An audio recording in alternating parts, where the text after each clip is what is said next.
অনেক খুশি হয়ে যায়। এটা দেখতে পারলে আমাদের সার্থকতা হয়ে যায়, মনে হয় যে আমরা অনেক সার্থক। আজকে আসলে আমার শরীরটা খুবই খারাপ, আমার ভয়েস দিতে অবস্থা খুব খারাপ মনে হয়। এখন ইদানিং খুবই হাঁপায় যাই, ভয়েস দিতে পারি না, ভয়েসে খুব কষ্ট হয়ে যায়। কেন এরকম হয় তাও জানি না। আমাদের জন্য সবাই দোয়া করবেন, আমাদের ভিডিওগুলো কেমন লাগে অবশ্যই জানাবেন। মনটা অনেক ভেঙে গেছে, সেই মন থেকে জোড়া লাগে আবার শুরু করে দিলাম নতুন করে আরেকটি ইউটিউব চ্যানেল। আপনারা আমার পাশে থাকবেন, আমিও ইনশাল্লাহ যারা যারা আমার ভিডিও দেখবে তাদের পাশে থাকবো। হ্যাঁ, যারা আমার ভিডিওগুলো দেখুন অবশ্যই একটা ভালো করে একটা মানে ভিডিওটি পুরোপুরি দেখে তারপর একটা লাইক একটা সাবস্ক্রাইব করে দিবেন। এটাই আমি আপনাদের সাথে আশা করি। আপনারাও আমিও আপনাদের সাথে এভাবে থাকবো, আপনাদের সাথে সবসময় এইভাবে থাকার চেষ্টা করবো। তো এই হলো বাহিরের দেখেন, মনে হচ্ছে মেঘলা মেঘলা দিন, আসলে শীতকালটা এরকমই হয়। আর বাহিরে অনেক সাউন্ড হচ্ছে। আজকে আমাদের এদিকে হুজুররা মানে বয়ান দিচ্ছে, মাদ্রাসায় হয়তো বা কোনো মাহফিল হচ্ছে। তো আমার কাছে এরকম মাহফিলও ভালো লাগে। তো আজকের মতো এখানেই সবাই ভালো থাকবে। আসলে ভয়েসটা দিতে অনেক কষ্ট হচ্ছে।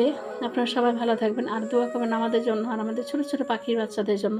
আসসালামু আলাইকুম।